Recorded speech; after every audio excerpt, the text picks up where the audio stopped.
So review so far. So the Mishnah said that Chasidim and Anshe Maaseh, so the pious ones, and Anshe Maaseh is like tzedakah, the community people.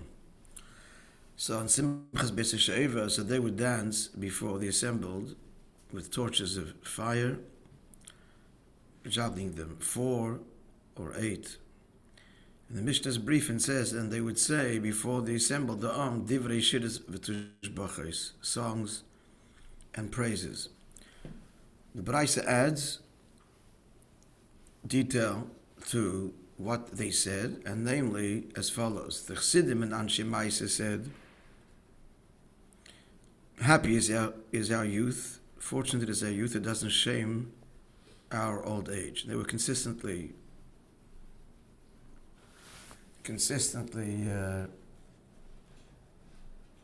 righteous.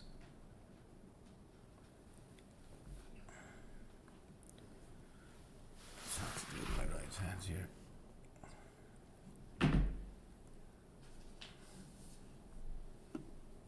No.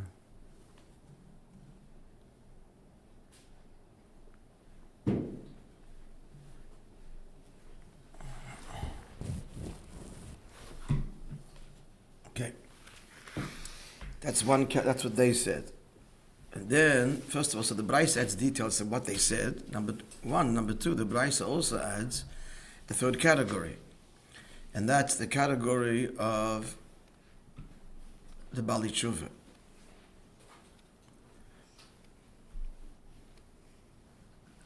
So again, what did they say? So the pious one said,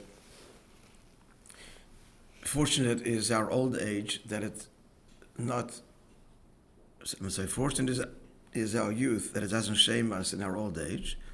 And the Bali Tshuva said, fortunate that we're in our old age that we have atoned for our youth. So again, the Brisa adds what they said as well as the third category.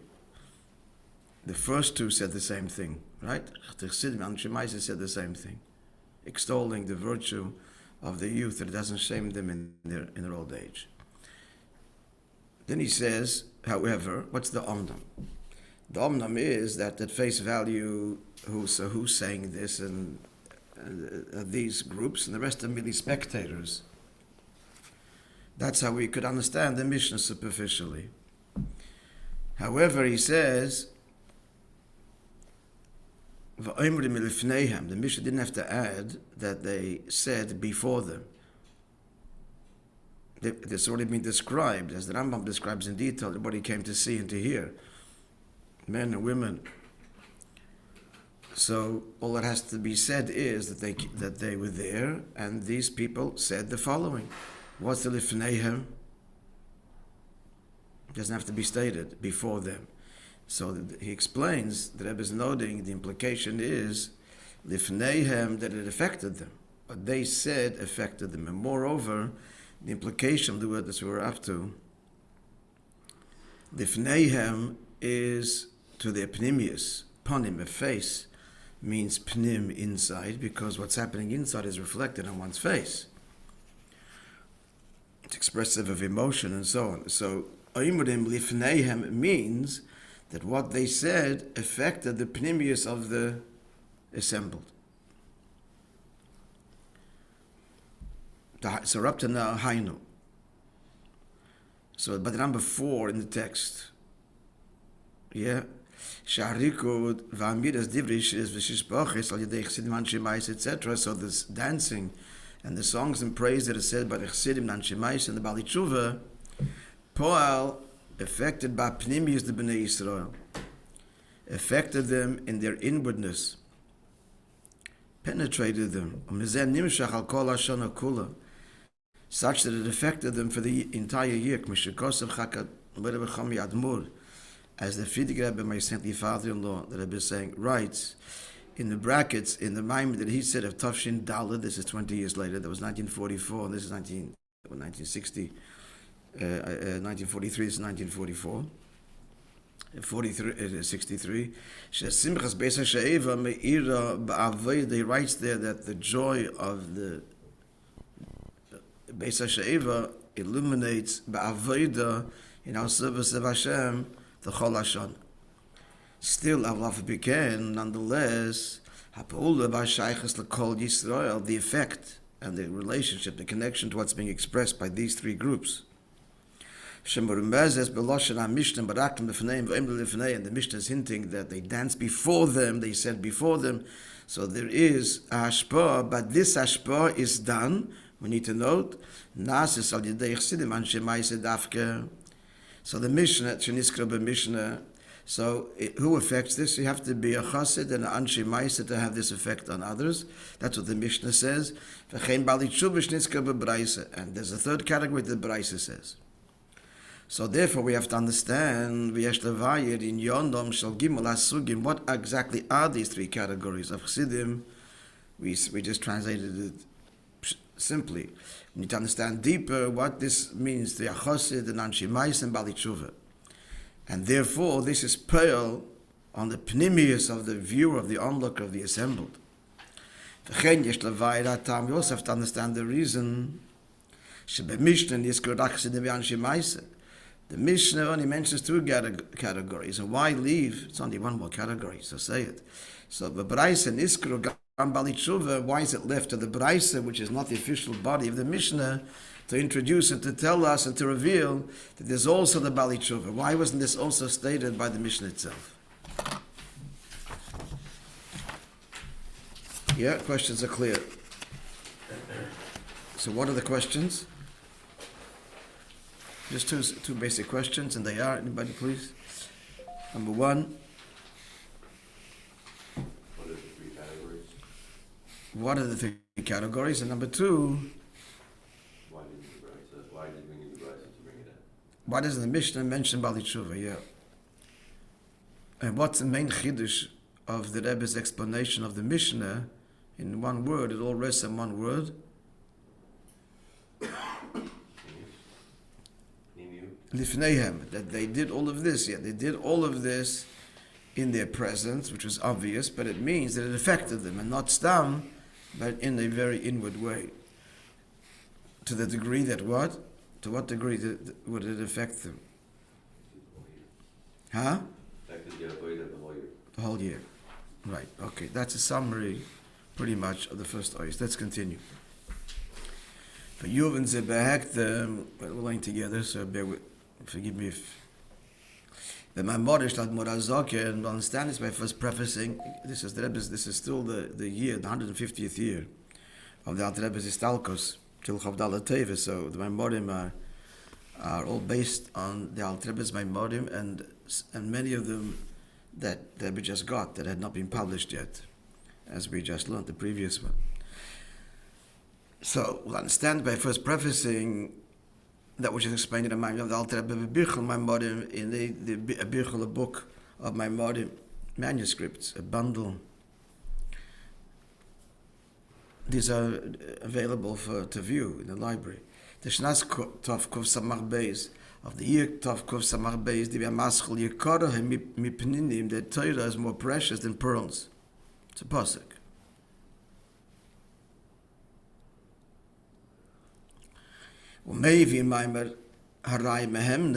So the Alter Rebbe there brings the statement of the Rai Mehemne, which is a part of the Zohar. So the Zohar notes the Loma Hiktim of La'aim B'Kibbud. Why, when it comes to honoring parents, the Torah first says Kibbud of La'aim, puts the father before the mother when it comes to honor. But when it comes to fearing one's parents, being in awe, V'imay la'aviv b'yira, as the pasuk says in Parshas Kadoshim. Ish es imay v'aviv tiro yira. A man should fear his mother and father. Tiro. Now, what's a simple answer? So it's a question pshuta shamikra. Rashi explains it. Person naturally respects the mother more and fears the father. Yeah, the natural thing is the other way, so the Torah has to stress That in your mother too, you have to be in awe of, and your father, your father have not only fear, but be honored, be respectful, not a good word, respectful, kibbud, honor.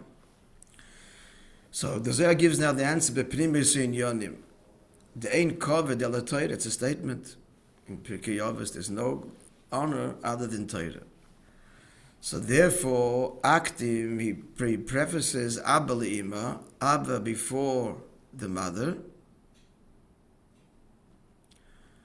Period. That's what the Zohar says. So Moishe, now the Rebbe ends, Ein Shom Kol HaMayim Resida, the whole statement of the Rai Mehemne. So now we're going to explain it. The Zohar gives us the Nekuda. The Nekuda is that Kavod is Torah, and therefore that's associated with Av. And then we're going to see that Vayira is associated with mother. Well, let's see. Shekavod is kind of a hemshah to the previous Maimer. Shekavod koy al chochma datzilus. Kavod refers to chochma datzilus. V'menu nimshuchu lamed beis nesivos chochma. From chochma datzilus there emerges the 32 pathways of chochma. Kavod is begimatria 32. Yeah? 20 and 2 and 6 and 4. So what's this number 32? The number 32, there's amongst other biyurim, it refers to the 10 sfiras and the 22 letters of the Aleph base, which means to say in simple language the articulation of the Nekud of the Chochmah in language, in words, and the various paths, the various spheres. There's the etzem of Chochmah, then there's the Isgalus of Chochmah. So Chochmah is revealed in all 10 spheres, and it's articulated via the Kalim of the 22 letters of the Aleph base, simply understood. So, point being made that Kavod itself is the source, Chochmah Datzilus, from which the 32 paths emerge. B'netzolim in the Netzolim, that's the spheres that make up Atzilus. Shmehem boyim kol prote hamoichim l'chol prote hanetzolim. So, all the details, like Chochmah at its source is this potential and abstract truth. So then it's articulated into all of the Chochmas and all the details of Chochmah as expressed in all the details of the Netzolim, which means all the details of Atzilus. For example, so human intellect is this ability to, deductive reasoning and to be logical. It's a fundamental potential, the ability to discover and be analytical. That's the source, but that then expresses itself in all kinds of disciplines. So human intellect then in its manifestation divides or is expressed in many wisdoms, many disciplines. Chachma Sarafua, the Chachma of medicine, Chachma Sadiktuk, the Chachma of Diktuk. No, that's grammar usually, maybe something else, I don't know. Chachma Satchuna, astronomy. I don't think it's grammar, it's more like maybe geometry or something. Shakol Achas Mem Chachma Klolis, each one of these Chachma itself are general disciplines, and which have break down and emerge and manifest in myriads of details. Even though each one of these disciplines is a Chachma Klolis, but as we trace it back, each one is a path from the Makar HaChachma. Yeah? The very source of human reason.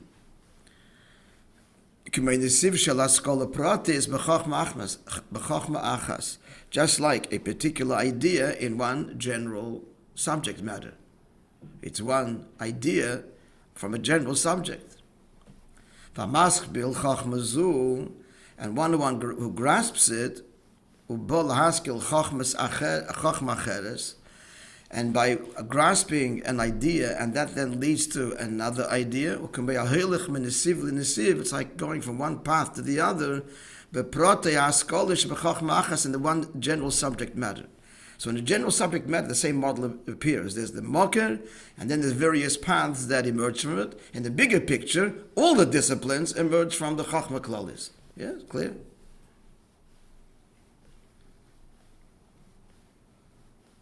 V'hainu, concluding, from the source, now the general source, nimshuchu lama beis mini chachmas, they're in general 32 disciplines, okay, 32 subjects. V'chol chachma nesiv mimakar chachma, and each individual subject matter itself is a branch from the source, and then each one has its own sub-branches and divisions. Okay, this is what the Alter Rebbe says in explaining, elaborating on the Zohar. Let's continue. Mamshich Levaye, Alter Rebbe goes on to say,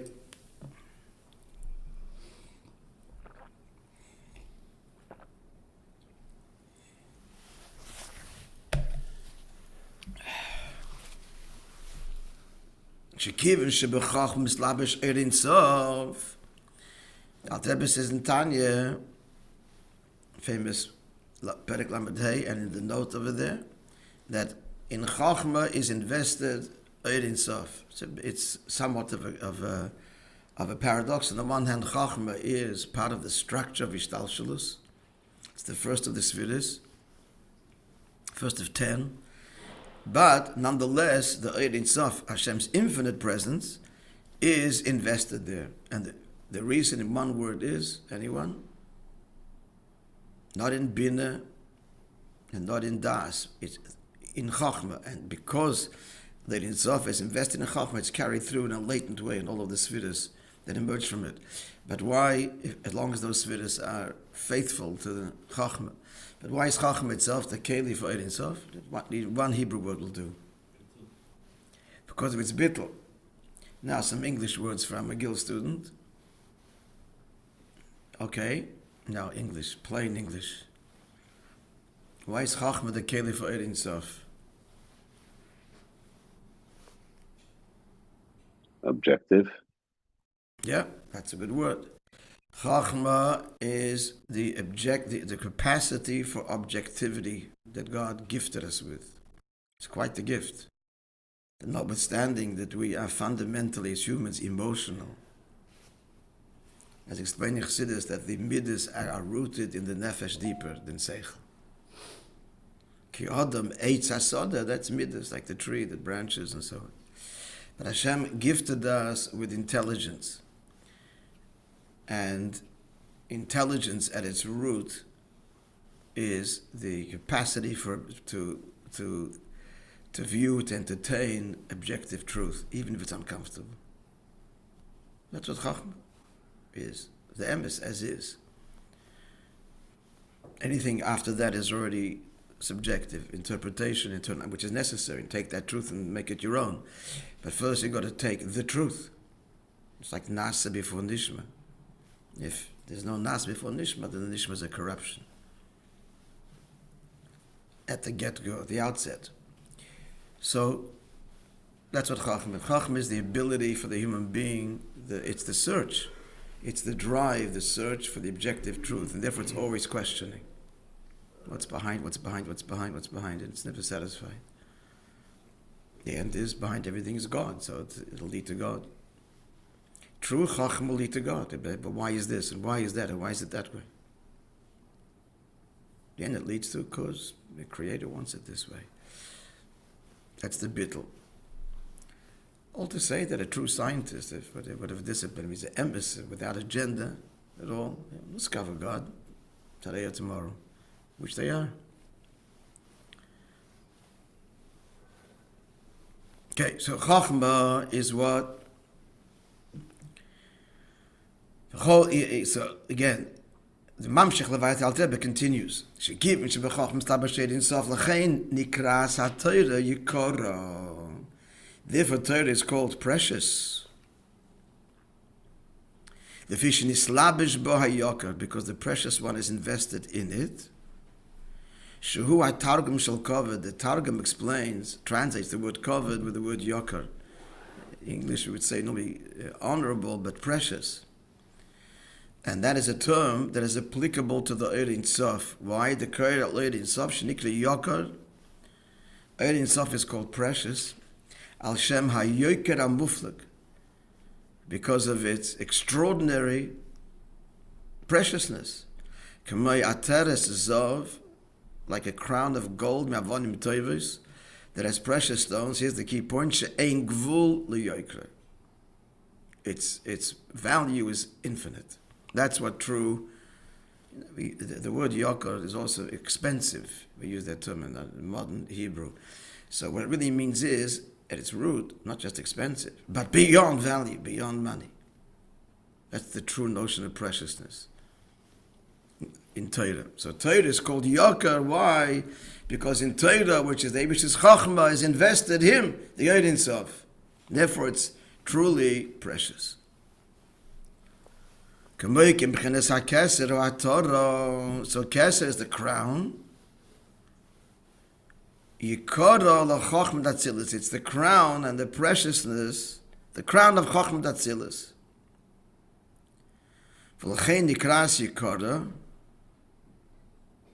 Who's the he? What's called? I see Keser and because the example he gave was a crown. So that's what's invested in Chachma. Keser is the crown that sits upon the head. So Chachma is the keli for Keser. Yeah? Yikara lachachma, that says a Keser is the precious crown for Chachma Datzilis. And that's why Torah is called Yikara. Yikara him mipnim, it's more precious than pearls. Al Shem because it is slabish bar yakid, because the true preciousness, the crown, is invested in it. What's the crown? Ein Sof. Here, Keser means Ein Sof. You're transcendent. Yeah, clear? We're good. And this is what the pasuk is saying.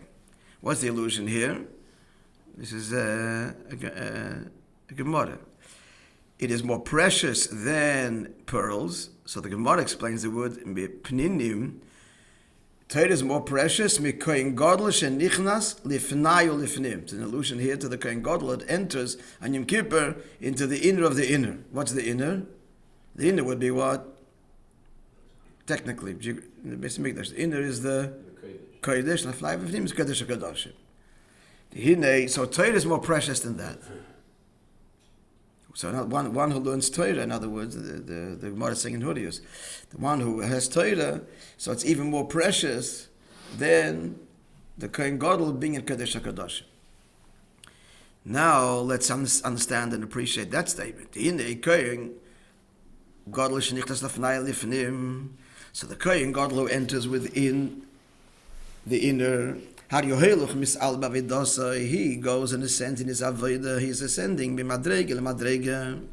from level to level. So to the degree that his neshama enters he enters in the holy of holies. And what's that? That's where the throne rests. Now, at this point, so that is Torah. Why is Torah more precious? Let's see. That's why it's described as within, because within, stam would be what? Pnimius stam is what? Chachma. Fnai v'nifnim is the pnimius of Chachma. The hainu ha-pnimius shall ha-pnimius. So we have to still understand why Torah is Yikara. So far they're on par. You understand what I'm asking? I'm sure we'll explain it in a minute. Yeah? Back, like we find this amazing passage in the Gemara in Brachas. Rabbi Shmuel Kohen Gadol, Avram Fid has a beautiful song on this. You all know the song? Yeah? Rabbi Shmuel, so it became famous. Rabbi Shmuel Kohen Gadol entered on one Yom Kippur, Lifnai v'lifnim, into the inner, the Kodesh HaKadoshim. He describes what he saw and how he asked to be blessed. V'ro keser el, and he saw the supernal crown. V'amalei Rabbi Shmuel, and the crown, the Eibishter said, B'ni barcheni, you bless me.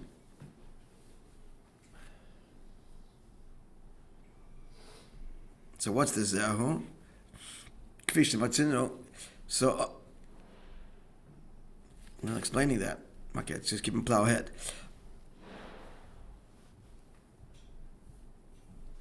Oh, he's going to explain now further why Torah is even greater. But he's not explaining now the diuk. He's not explaining the diuk of the Shekhinah asking Rabbi Ishmael to bless him. Maybe it will come out later. Maybe it will. But so far he's going to explain. Let's just read further. Now he's going to explain our questions why is Torah higher. We just said that lifnai lifnim is pnimis hakes, pnimis hachachma. That's what Torah is. Nonetheless, even the Kohen Gadol, even though he sends to this profound level of pnimis hachachma, he's a human being, he's a finite creature, bal gvul, limited. V'yesh lo ketz v'kiloin, it has an end, and kiloin means an end as well.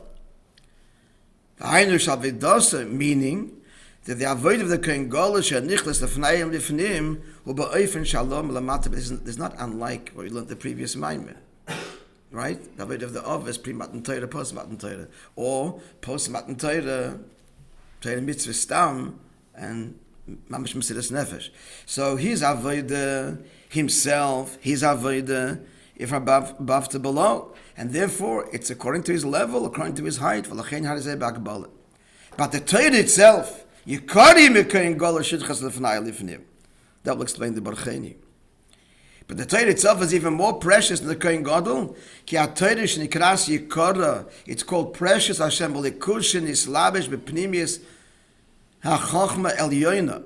because of the godliness that's mislabish bepnimius hachachma elyoina, and that's what's given to us. Now, it's come down to us to our level. It's written on physical luchas.